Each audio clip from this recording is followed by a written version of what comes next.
দ্বিতীয় শ্রেণীর শিক্ষার্থী বন্ধুরা, আজ আমি তোমাদের প্রাথমিক গণিত বইয়ের ৬৩ পৃষ্ঠার যুগ সম্পর্কিত সমস্যার ৪ নং প্রশ্নের সমাধান করব। শিক্ষার্থী বন্ধুরা দেখো, প্রশ্ন ৪। একটি নার্সারিতে ১২০টি গোলাপ ফুল গাছ আছে এবং ১২৭টি গাঁদা ফুল গাছ আছে। ওই নার্সারিতে মোট কতগুলো ফুল গাছ আছে? প্রশ্নটি আমি আবারও পড়ছি। একটি নার্সারিতে ১২০টি গোলাপ ফুল গাছ আছে এবং ১২৭টি গাঁদা ফুল গাছ আছে। ওই নার্সারিতে মোট কতগুলো ফুল গাছ আছে?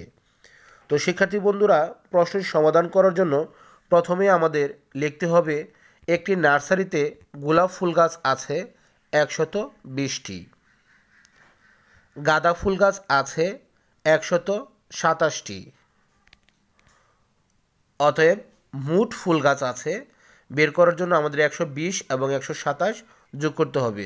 তো ১২০ এবং ১২৭ যোগ করার জন্য প্রথমে আমাদের একক স্থানের ঘর, এরপর দশকের স্থানের ঘর, এরপর শতকের স্থানের ঘর যোগ করতে হবে। তো এককের স্থানের ঘরে রয়েছে ০ এবং ৭, ০ এবং ৭ যোগ করলে হবে ৭। দশকের স্থানে রয়েছে ২ এবং ২, ২ এবং ২ যোগ করলে হবে ৪, এবং শতকের স্থানে রয়েছে ১ এবং ১, ১ এবং ১ যোগ করলে হবে ২। অর্থাৎ ১২০ এবং ১২৭ যোগ করলে হবে ২৪৭টি। মোট ফুল গাছ আছে ২৪৭টি। তো শিক্ষার্থী বন্ধুরা দেখো, গোলাপ ফুল গাছ আছে এখানে ১২০টি, গাঁদা ফুল গাছ আছে ১২৭টি, অতএব মোট ফুল গাছ আছে ২৪৭টি। উত্তর ২৪৭টি।